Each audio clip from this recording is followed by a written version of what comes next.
If we are triggered or locked into a high emotional charge, we're in survival mode and not present to those around us. Welcome to the Faith-Based Coach Launchpad. I'm Tara, an emotional safety mentor and the creator of Healers Academy, a trauma-informed coaching certification.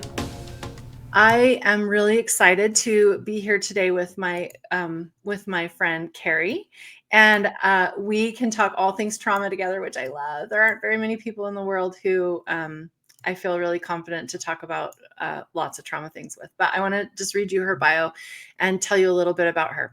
So, Carrie has trained and worked within proven science and compassion-based modalities, providing support for survivors of all kinds of trauma since April of 2019. She offers in-person and online retreats, workshops, and support groups. And she also has a private coaching online for people who are ready to make life changes. Carrie's mission is to facilitate education and healing around safe communication and connection.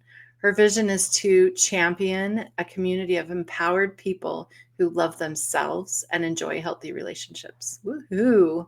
Her hope is to offer a safe space for people to connect and heal with their relationships and with themselves and with others. She holds a Bachelor's of Arts in Communication from Drury University and is a certified trauma recovery coach, a transformational breathwork facilitator, a certified professional coach, and accelerated evolution practitioner. And I guess you probably can understand why I love her after I just read that to you, because it's all of my things and I love it. So thank you, Carrie, for being here. I'm really excited for you to be here. Oh, thank you for having me. So I'm going to get back to this other document we're going to talk about. I want to ask you a couple of questions. So my first question is, tell me a little bit about who you are and what you do. Oh, hi, Tara. Thank you so much for having me. It's really an honor to be here with you. I do like to begin by just asking every listener to keep in mind that even though this is a trauma-informed discussion, some of this content can be challenging. So please be gentle with yourself as you listen and just self-care accordingly.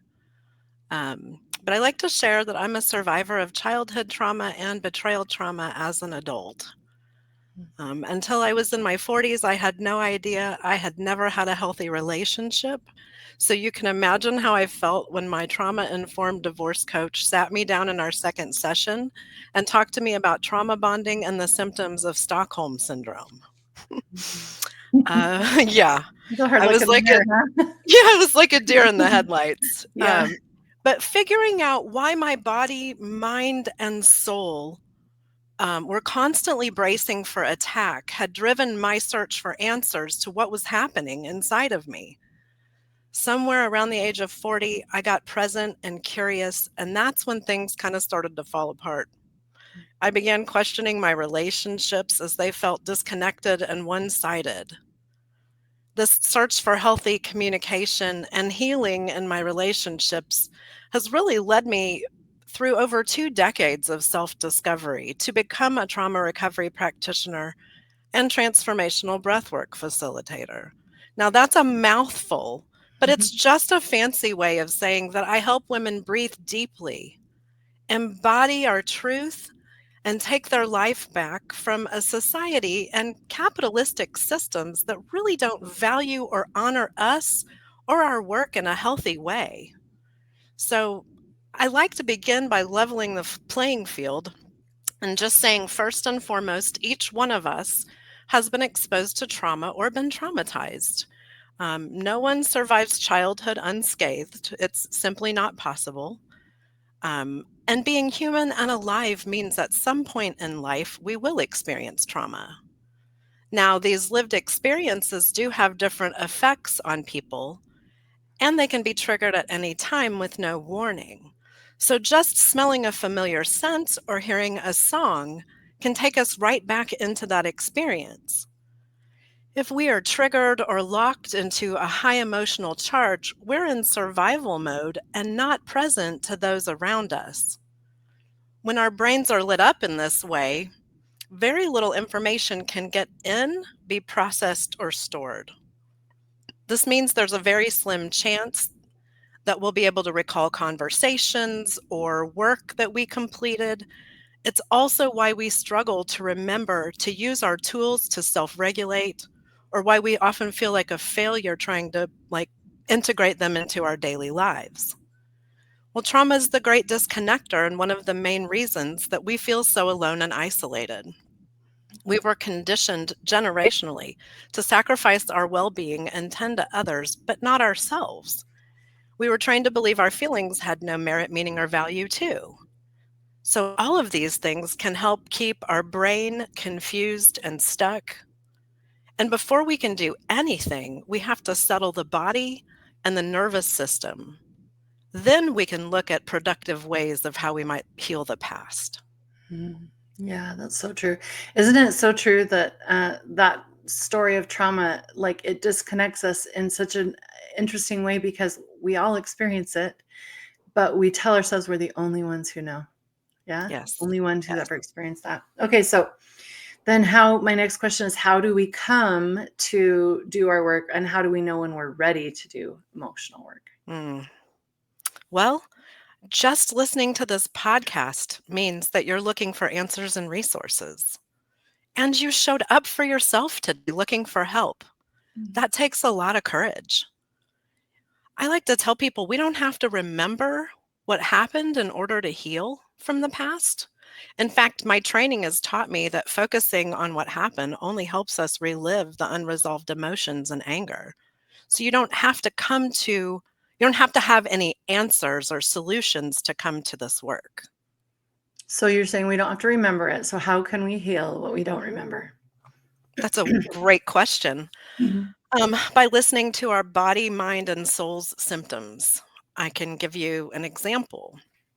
Up Love it. until my late 30s, early 40s, my body used to have 4 to 6 mini panic attacks every day. My brain was constantly switched on. I never felt safe. I had insomnia and could not rest or trust in the support around me. But it wasn't until I got curious as to why my body went on red alert that my brain began to slowly remember what happened so that I could process and heal it. I didn't know I was a survivor of trauma. I just knew I needed help with the symptoms I was living in.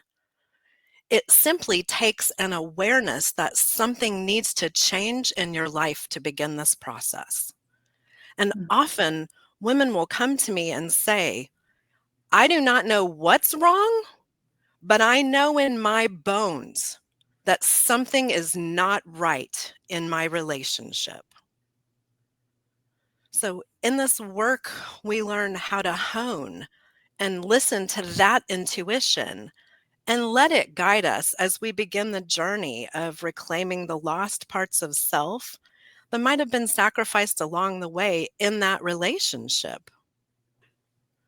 We also only do this work when we feel safe, as we need the support of other healthy survivors. So, hearing the stories of those who have walked the path ahead of us helps light our trail and show us the way.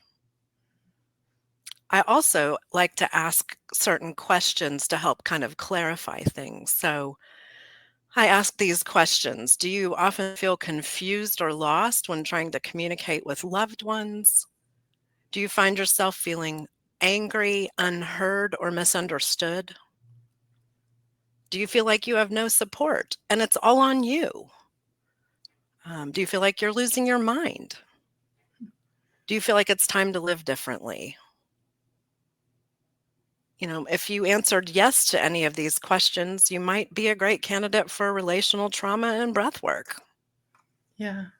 I'll interject here. Like, I remember before I knew anything about my story, um, Yeah. I had been at the doctor's office and she did a bunch of blood work and she came back and she said, "What is going on in your life? Because your cortisol levels are off the charts." Mm, And I said, I don't even know what you're talking about, And it was a few months later when I found out what she was talking about, but my body already knew it.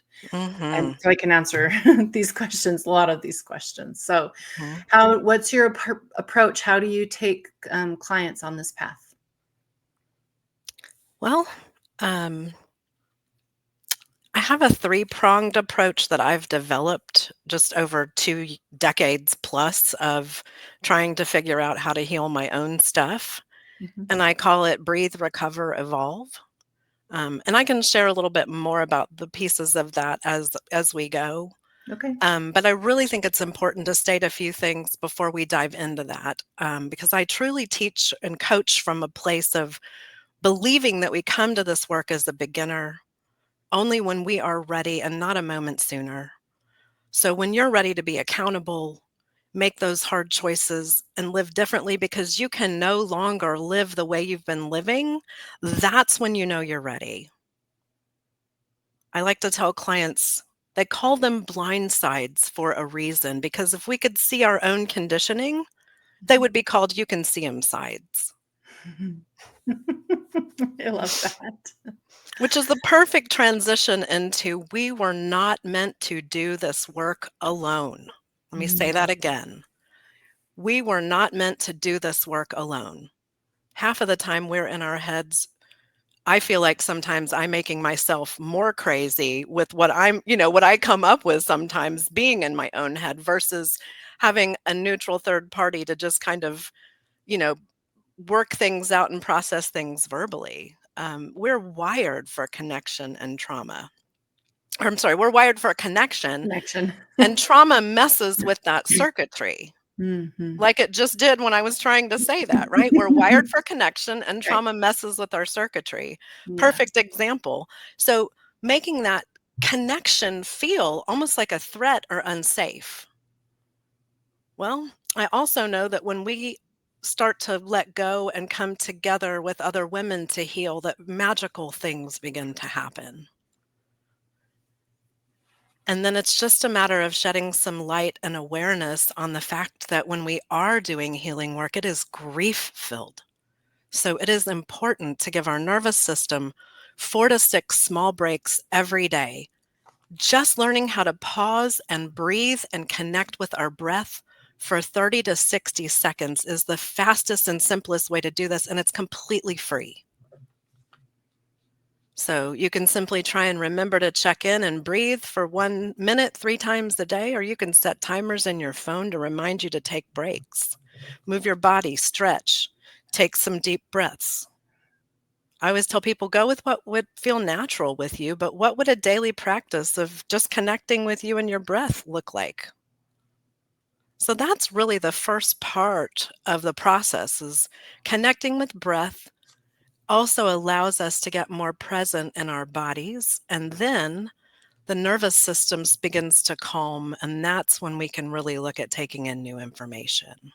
Hmm.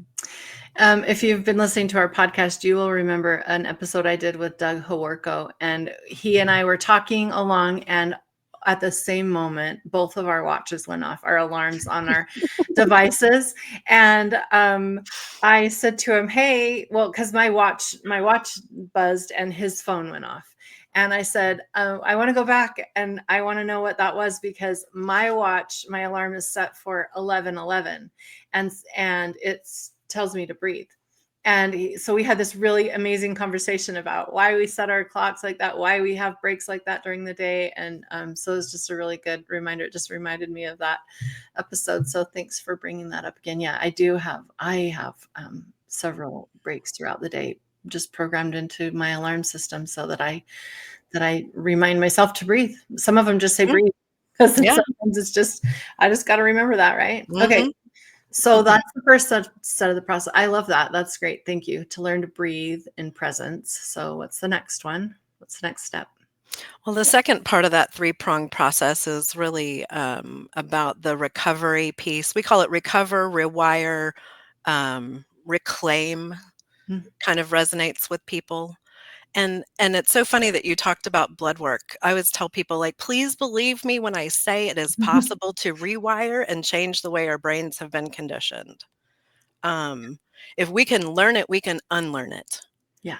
And it's so funny that you brought up blood work because when I was in my support group going through my divorce, I had done blood work about 90 days after my ex moved out. And my doctor, we got on the computer, and within, 10 seconds of being connected, she said, "What are you doing differently?" And I said, "What? Not a ton. Why?" And she goes, "No, seriously, what are you doing differently? I've been working with you for 4 years trying to keep you out of pre-diabetes and an autoimmune, Mhm, mhm, the areas of all the autoimmune diseases, mhm, mhm, and, like, your blood work has done a 180. mm, So I'm gonna ask you again, what are you doing differently?" And so that night in group, I said, "You know what, ladies? The body may keep the score, but the blood work doesn't lie 90 days later either. So we really can rewire and change the way our bodies and brains function. We do have some control over unlearning some of this." I mean, I spent years running from the truth of who I was married to, stuffing my mouth to keep from saying what I really thought, numbing out, or hiding my truth. I've tried many different types of therapy and healing modalities throughout the years in search of my own answers to the trauma I survived. Building off of these experiences, I designed this program to unfold. So we first learn to breathe, then we move on to the recovering the lost parts of self and eventually evolving to rise above what happened to us. So this is just a simple roadmap or framework that I use to custom design a program as each of my clients' needs and goals are so unique. mm, I also learned that I can't heal if I'm living in the environment where I was being hurt. So unfortunately, I had to leave my relationship to fully heal and rebuild my life. It was a devastating loss, filled with grief, and 5 years later, I'm still affected some days. And yet, I embodied who I am at the core for the first time ever at 45 years old.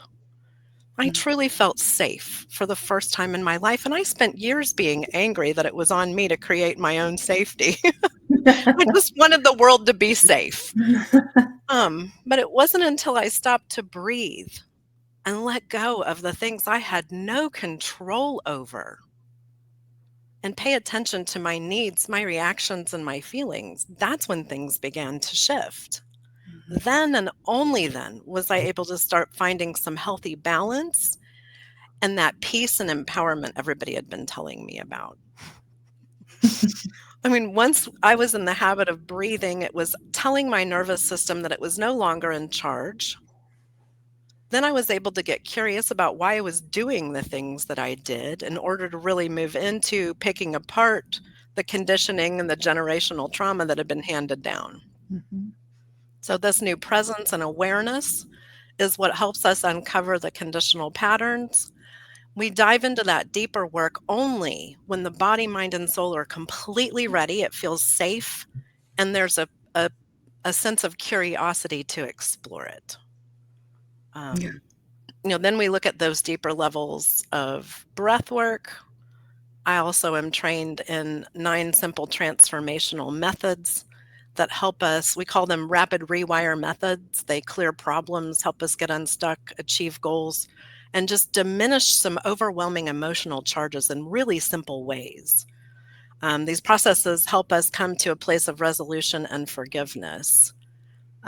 I worked with one of these coaches, and in 6 months, we're meeting with her once a month and then 2 days in person in San Diego. I shifted more in that 6 months than I had shifted in 10 years of therapy. And as soon as I realized what was happening and how it was unraveling my trauma at a rapid pace, I immediately trained in those systems, Yeah. because it was so powerful. Yeah. Um, so yeah, it is it saved my life, honestly. So, and Hear this you. whole middle process, like, can really take time, right? Like, Mhm, we have to learn how to forgive, we have to find resolution, we have to learn how to give time, honestly. mhm, And it is a lesson in patience. Healing is mhm, not linear, and it can be very emotionally messy.